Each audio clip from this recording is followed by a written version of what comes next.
Hi, Shalom. It's Rabbi Ariel Konstantyn of the Tel Aviv International Synagogue. I want to share with you a few words of Torah about the parsha, hopefully give us a little bit of hope and inspiration through this difficult and challenging time. The parsha is known as Parshat Shlach. And Parshat Shlach is also known as Parshat Meraglim, the parsha of the spies. And the sin that's going to happen in the parsha is known as Chet Meraglim, the sin of the spies. The question is, why is it even called spies? God never asked for them to spy. What does it say? Shlach lecha anashim v'yaturu et Eretz Canaan. Send out people and they should tour the land. It doesn't say spy the land, it says tour the land. Now we even know for sure they're not spies. Why not? Because it says Shlach lecha anashim, send out people. People, whenever it says anashim, what does that mean? That means people of stature, as Rashi says. And in fact, it says even later, repeats it. Kulam anashim, they're all men of stature.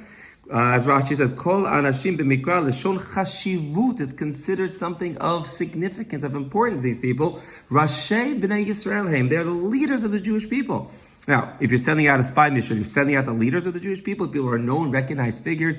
Are you sending out Bibi and the minister Katz out to Iran to spy? No, the Mossad has incredible agents doing absolutely miraculous work there in Iran.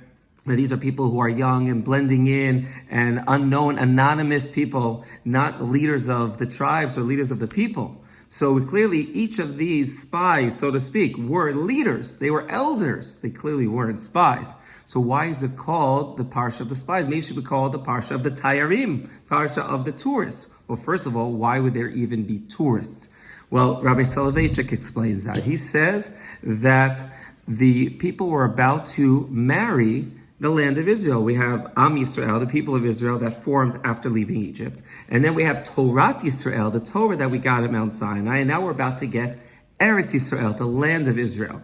But as it says in the Gemara and the Talmud on Kiddushin, Mem Aleph Amud Aleph, it says, Amarav, Yehud Amarav, Asur la'adam shekedei shisha ad shirenu, which means that it's forbidden to marry someone until you first see them, meaning that there needs to be minimally chemistry, attraction, so there's a connection that is developed between the man and the woman. So too, God wanted there to be a representative connection between the Jewish people and the land of Israel. Therefore, he was sending in these representatives as spies, so to speak, to be able to come back and bring back the report, and hopefully the people say, wow, yes, we'd love to marry the land of Israel. But the people had a very opposite perspective. When it says in Devarim, it says in the book of Deuteronomy, "Vatikbruvun elai kulchem," you all came to me. "Vatamu nishtacha anashim lefaneni v'achparu lanu et haaretz." Go send in some people ahead of us and let's lachfor. Lachfor is to dig deep, not just surfacey. When you're a tourist, you see the beautiful things. You don't see the nitty gritty, what undercurrents and the things that are not always so pleasant behind the scenes. You're a tourist. But no, they wanted to lachfor. They wanted to dig deep and see, how do we approach the land? How do we get there? And what are the cities like? What is our plan? They wanted a full reconnaissance mission, and it even says vayiraglu ota, and they spied it, which was their perspective was very different, very cautious, very skeptical, and in a sense very negative.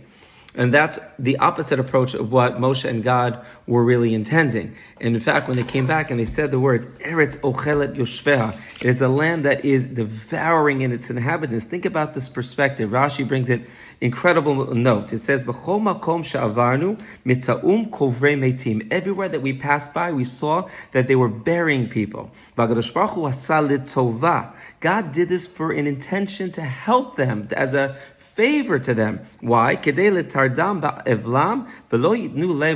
they'll be so busy with their mourning and with their burial that they won't notice these people coming through, touring the land. So God was doing it as a gift to the Jewish people to time these deaths so that the people will be busy, so they won't notice the spies coming through. The people say, people are dying left and right. The land is devouring its inhabitants. The people saw it negative versus positive, and that's exactly the problem here. In this parsha, it's all a question of perspective. You could see the positive and the gift of God, or you could see the negative and all the problems. There's a story about two guys who saw an animal in the distance. And one said, that's an eagle. And the other said, no, that's a fox. So I said, well, let's take a look. So they tossed a stone towards the animal, and to see the animal run or fly. So they tossed the stone, and the animal flew. And the guy who thought it was an eagle said, do you see? It's an eagle. It says, the guy who thought it was a fox says, wow, yeah, I do see. I never knew that foxes can fly. Yet the guy didn't change his mind. He was stuck in his way. Two people saw the same exact thing and had opposite perspectives. How do you see it? How do you notice it? I was in the Miklat in Tel Aviv for Mincha Mariv yesterday when we first reopened the shul. And some people, why are we here? And why are all these terrible things happening? And what about the great miracles? What about the fact that so few people, God forbid, it could have been so much worse. And again, it was terrible everything that happened. But thank God, the miracle after miracle of what's happening here and the success of our army and the protection of God, of his people. Think about all of the greatness. But people could focus on the positive and negative. The same thing. It's all a question of perspective, and that's why it says in the end of the parsha,